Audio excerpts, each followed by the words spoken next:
If you're sat there right now thinking to yourself, should I, insert name here, watch WWE Clash of Champions 2019 and you've only got a few minutes to spare, obviously you watch ups and downs, but also just go and see what happened after the main event. That was easily the highlight of the whole damn thing, but that doesn't mean there weren't other bits to enjoy, and that certainly doesn't mean there weren't other bits to pick up and throw into the toilet, because they were an absolute pile of crap. Crap lives in the loo. My name is Simon Miller. You are watching WhatCulture Wrestling, and you're also watching Ups and Downs, where we take this, the finger of power, and you know the deal. We go through wrestling shows and good bits get it up, and bad bits get it down, and sometimes the finger goes up to say down, then it goes down to say up, and people in the comments go crazy. Let's up those downs.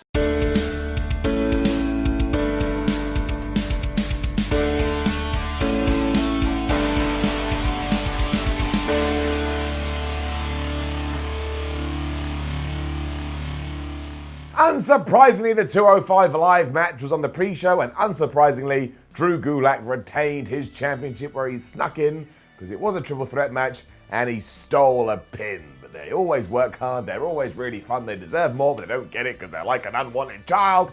Give it up. Can't say it was the same for Cedric Alexander versus AJ Styles for the United States Championship, because one, that popped up on the pre-show, and if you were like me, you were scratching your head as if you couldn't figure out what the hell was going on. Why is AJ Styles, probably the most important person in all of WWE right now, on the damn pre-show?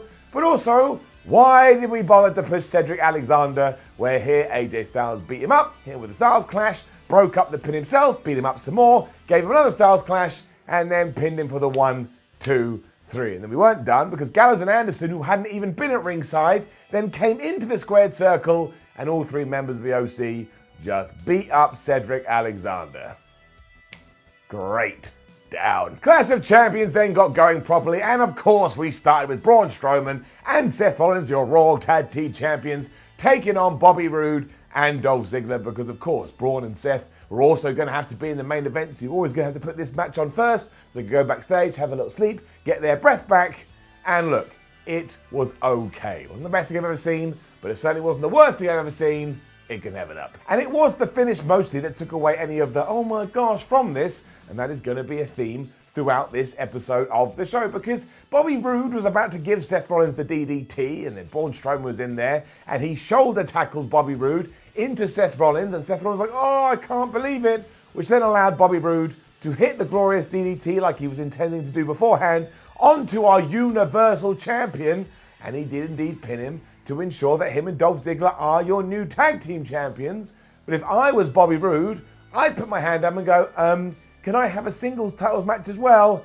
I just got a 3 count over the champ. It was just so easy and so out of nowhere. It just made you go a bit like, oh, okay, onwards we go then. And also, while Braun Strowman afterwards was all like, grrr, Seth Rollins, it wasn't me that lost, it was you, and you're going to be on a losing streak. Even though he's not on a losing streak, Braun. He just beat Brock Lesnar, for goodness sake. I would think this would have been a lot better if Braun and Seth had gotten into it in the match. They fell out because the tensions were high and they had a big fight. But instead it was a bit like brothers going like, oh, you stole my Game Boy, damn it. But don't even worry about that, because a Becky Lynch promo followed, and as always, Becky Lynch was all fired up and she was all raging, and she also had a very good line where she was like, Sasha Banks, I have just had one of the best years in WWE history, and your highlight was that you dyed your hair. We'll see this match later. This kind of, okay attitude then continued on into Bayley versus Charlotte for the SmackDown Women's Championship, because it was kind of just there. Like you go to an art museum and you're pretending you like art to impress, I don't know, the person you're with, but deep down you couldn't give 2 hoots about art, so you look at it and go, oh, fabulous, I'm so impressed by this, but deep down you're like, man, I just want a cheeseburger.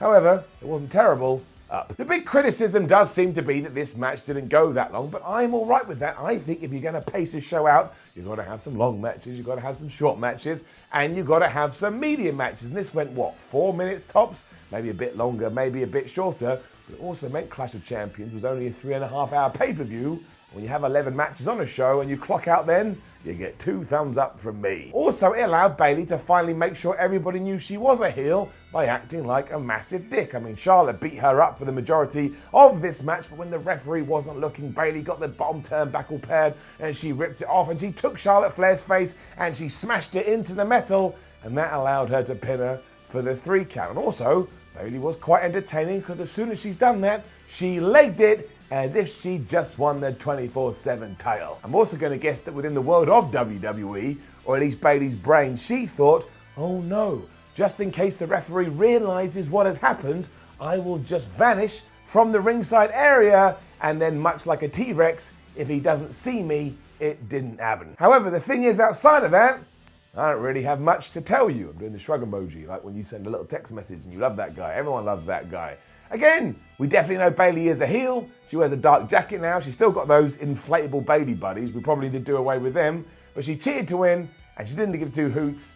And Charlotte is just Charlotte. Probably definitely now a face.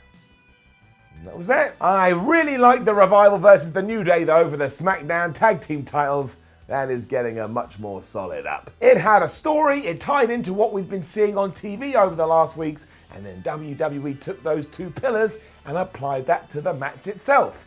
So that gets a round of applause, because basically we haven't seen Xavier Woods on our television boxes for some time, and that's because the Revival and Randy Orton flubbed up his knee. So here, the entire bout revolved around Xavier Woods' knee. And that did tie into the ending as well, and this is one of the finishes on the show that gets a big bow from my end, because Xavier Woods, like the fool he was, he kept trying to get in the ring, but Dash and Dawson, being the smart tamales they are, kept focusing on his leg and putting Xavier Woods back on the outside. But he wouldn't stay down, because he is a valiant babyface, but it does mean that eventually the Revival gave him the Shatter Machine, but rather than pin him, Dawson locked him in a reverse figure 4, and Xavier Woods had to tap out like he was playing track and field. The Revival are your new champions, and it all makes sense because Dash and Dawson focus on the weakness, and because again, the Big E are good guys and they want to fight and they never want to go down, they ultimately made a huge mistake.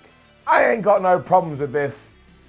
Ticked all my boxes. A really weird segment then happened backstage with Alexa Bliss and Nikki Cross, because they were cutting a promo ready for their tag team match against Fire and Desire, when all of a sudden the boom mic kept hitting Alexa Bliss in the face. As it turned out, it was R-Truth, because he was hiding for the 24/7 title pack, and because he pissed Alexa Bliss off by, hitting her in the face with technology, she got on the microphone and just shouted, "Hey, R-Truth is right here, guys," and then all the 24/7 geeks chased him away. None of that would have worked without Truth, by the way. He is genuinely a very valuable asset to the WWE. Unfortunately, though, everything I'd already predicted that would happen in said tag match did happen, and it also got waylaid by all the 24/7 title stuff. Because of that, getting it down. The problem is, right now, the women's tag team titles feel absolutely pointless because they're never booked in any kind of big scenario, and WWE just doubled down on that here, because halfway through Alexa Bliss and Nikki Cross, who were defending those belts against Mandy Rose and Sonya Deville, yes, as you've already figured out, all the 24/7 people ran down, and that just made a mockery of the whole thing. You wouldn't have got that in the Raw tag team match, the SmackDown tag team match, the Universal Championship match. You didn't even get it in the United States or IC title match, so I don't get why we had to do it here when, history has told us we need to be doing better with these belts. Now, there were some good bits within it, like one point Alexa Bliss rolled up R-Truth for a 2 count, and can you imagine if she had pulled that off? But then they left, and we just went back to a normal wrestling match, and I think I was meant to pretend that hadn't happened. But that definitely happened unless I went crazy. The pay-per-views are very late here, sometimes the brains go nuts. But then much like in other feuds, when Rose and Deville have been in there, eventually Nikki Cross just hit her neck breaker onto Mandy, and Alexa Bliss and Nikki Cross retain her championship. And that's good from a storyline point of view, in the sense that Mandy Rose was being all horrible, and Nikki Cross has proved you don't be horrible, but it just fell flat. Also, WWE is still doing that thing where they push wrestlers' entrance music together just because they're a tag team. Like Sonya Deville and Mandy Rose's music kept flowing in and out from each other, and I just don't like it. I do want to say though, I feel like Sonya Deville is underrated. I don't 100% know what I mean by that, but I just like to see her do more, and I just liked her to have a bigger spotlight and give her more of an opportunity.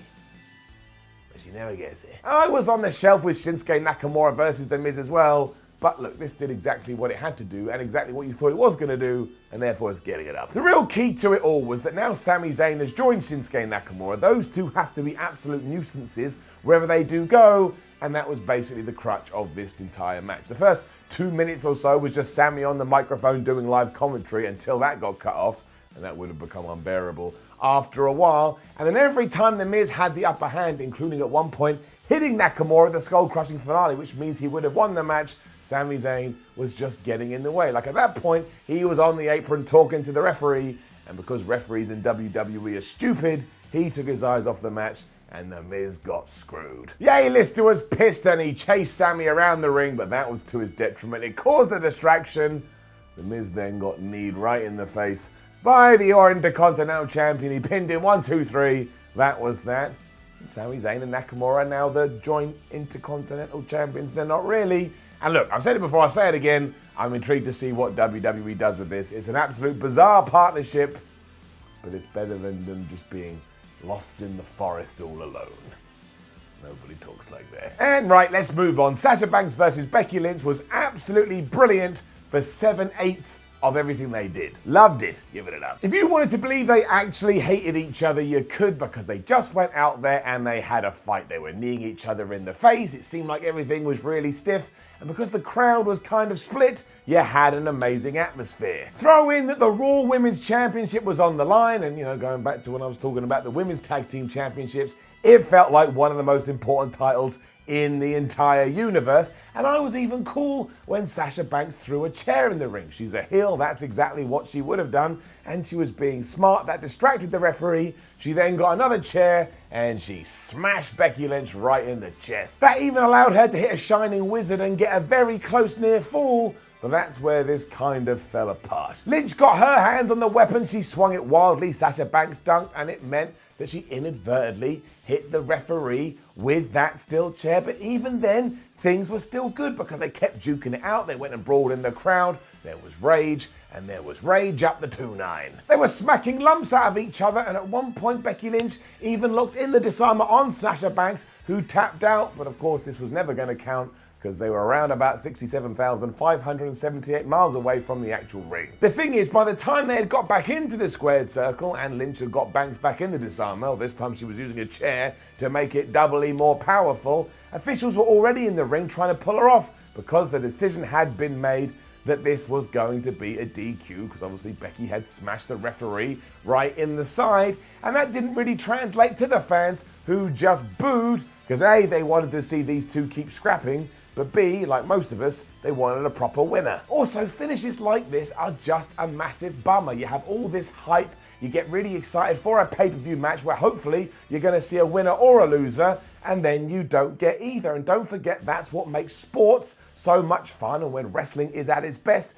you think it is a sport. Sometimes you'll tune into a match, you think, well, that person's definitely going to win, and then they lose. But also sometimes you tune in and you go, I don't know what result I'm going to get, and then you're surprised by the result no matter which way it goes. So when somebody just decides, meh, who cares, we need to keep this person strong, but we need to keep that person strong, which I do understand. Do you really want to kill Sasha's momentum at this stage? And also, do you really want to take the title off Becky Lynch?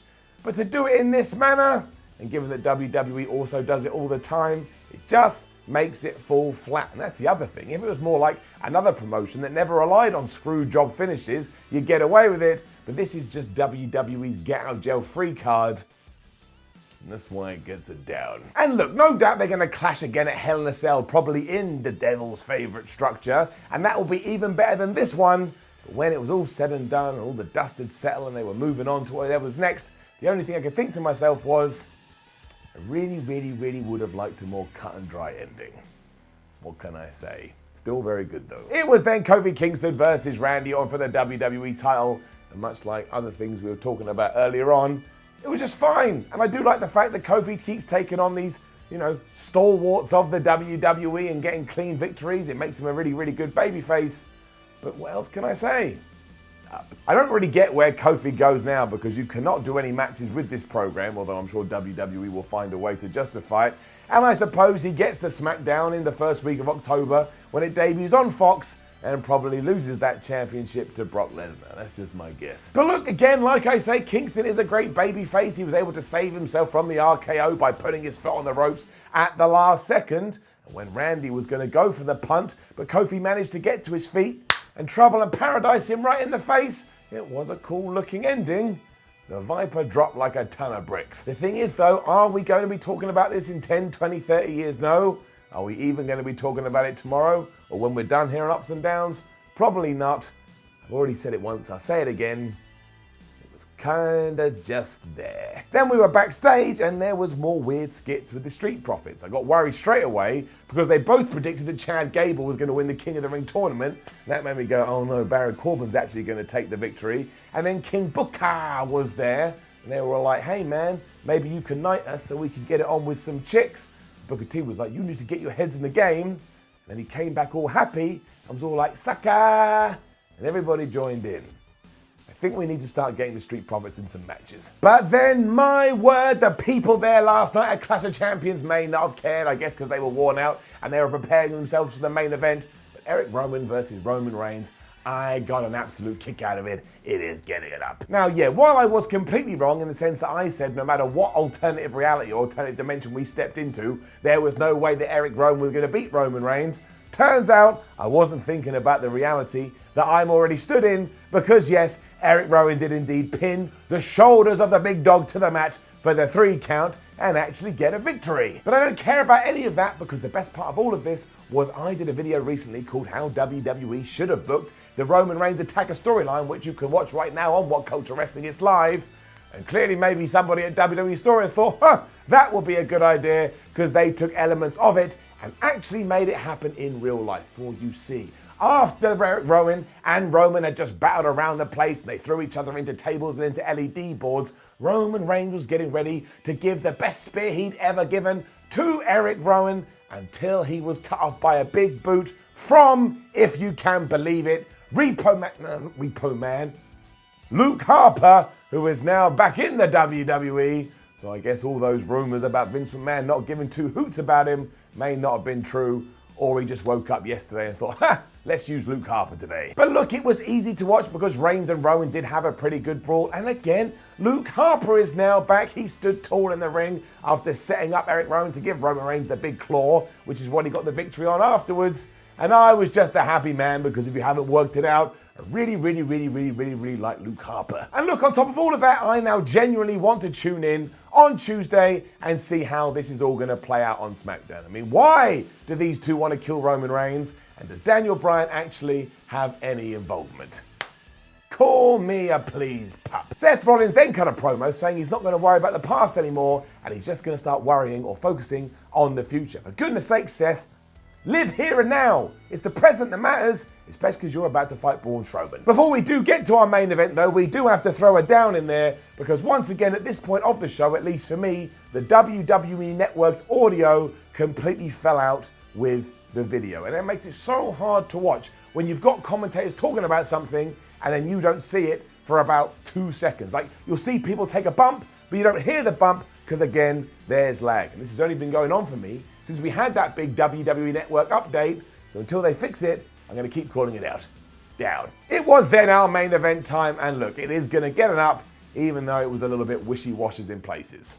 So up. And once again, this was really easy to watch. It didn't overstay its welcome. And around halfway through, Braun Strowman was climbing to the top rope, and he was giving Seth Rollins a frog splash. I mean, when did you ever think you would see a man of that size give somebody else a damn frog splash? And they also used that to tie into how this was going to end, because really, you should just be relying on your power. If you are that big, Braun decided he would try and be agile, and he landed on his knee, and that really screwed him up and opened the door for Seth Rollins to give him curb stomp number 1.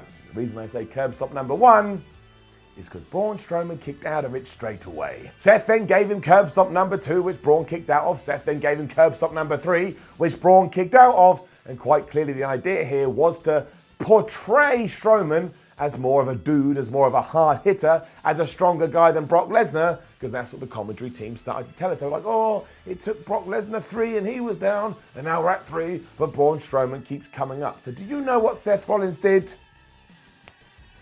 He hit Braun Strowman with the pedigree. Now the problem I have there is that no one really ever bought into the fact that Seth was using that move to begin with. It's far too synonymous with Triple H, but also within the world of the story, within the world of kayfabe, Rollins. If that move is better than your curb stomp, which right now sucks by the way, why don't you just use that move instead? Anyway, that did lead to a fourth curb stomp, and finally Strowman was down.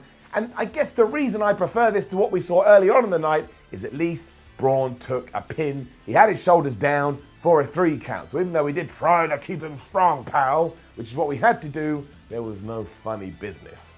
And that's why it kind of balances itself out. And that's why you're not seeing no downs. It also didn't help that when we closed the show, we had the best damn thing, as I said on the intro. And it was so good, it doesn't just get an up, it gets a golden up. Because as Seth was standing at the top of the aisle, everything we thought would happen began to happen. The lights started to go out, all those terrifying, creepy noises came into your ears, and then the Fiend was stood behind Rollins, and my word, the reaction he received was as if he was the biggest superstar in the company, WWE.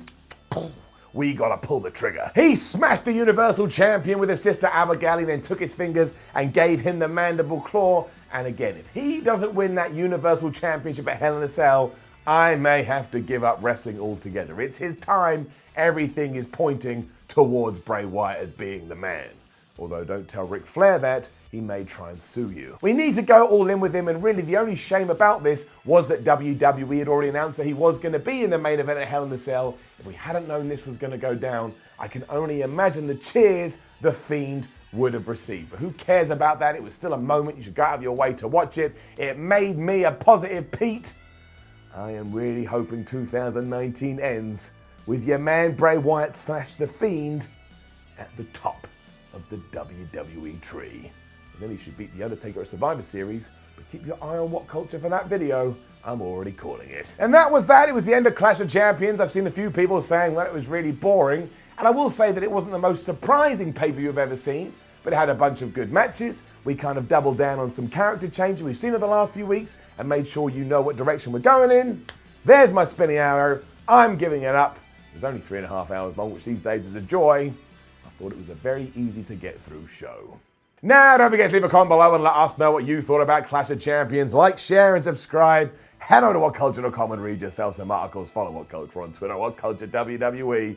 And you're already on YouTube, damn it. Watch more WhatCulture wrestling videos. My name is Simon Miller, also known as Mr. Ups and Downs. You've been watching WhatCulture, and put it in your diary now. Make sure you do the Ups and Downs triple header. Tomorrow, 2 p.m. BST is Ups and Downs for Raw. And then 2 p.m. BST on Wednesday, it's Ups and Downs for SmackDown. Who knows where we're gonna go?